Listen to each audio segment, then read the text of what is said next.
ಶನಿ ಪ್ರದೋಷದ ದಿನ ಶಿವಪಾರ್ವತಿಯ ಆರಾಧನೆಯನ್ನು ಮಾಡಬೇಕು. ಜೊತೆಗೆ ಶನಿಯನ್ನು ಪೂಜಿಸಲಾಗುತ್ತದೆ. ಪ್ರದೋಷದ ದಿನ ಶನಿ ದೇವಸ್ಥಾನ ಅಥವಾ ಹನುಮಂತನ ದೇವಸ್ಥಾನಕ್ಕೆ ಹೋಗಿ ಕಪ್ಪು ಬಟ್ಟೆಯಲ್ಲಿ ಎಳ್ಳನ್ನು ಹಾಕಿ ಗಂಟು ಕಟ್ಟಬೇಕು. ಎಳ್ಳೆಣ್ಣೆಯಲ್ಲಿ ನೆನೆಸ್ಬೇಕಾಗತ್ತೆ. ಅಂದರೆ ಕಪ್ಪು ಎಳ್ಳು ಬತ್ತಿಯನ್ನು ದೇವಸ್ಥಾನದಲ್ಲಿ ದೀಪ ಬೆಳಗುವುದರಿಂದ ದೋಷದ ಗಂಟುಗಳೆಲ್ಲ ಕಳಚಿ ಒಳ್ಳೆಯದಾಗುವುದು.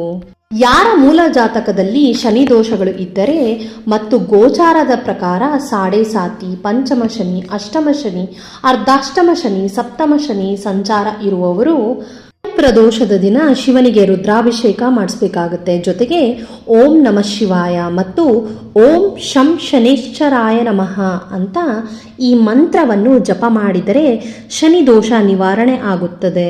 ಜೊತೆಗೆ ಸಂಜೆ 5:30ರಿಂದ 7 ಒಳಗೆ ಶಿವನ ದೇವಸ್ಥಾನದಲ್ಲಿ ಎಳ್ಳು ಎಣ್ಣೆಯ ದೀಪವನ್ನು ಬೆಳಗೋದ್ರಿಂದ ಸಮಸ್ತ ಶನಿ ದೋಷಗಳು ದೂರವಾಗಿ ಸುಖವನ್ನು ಪಡೆಯುತ್ತಾರೆ.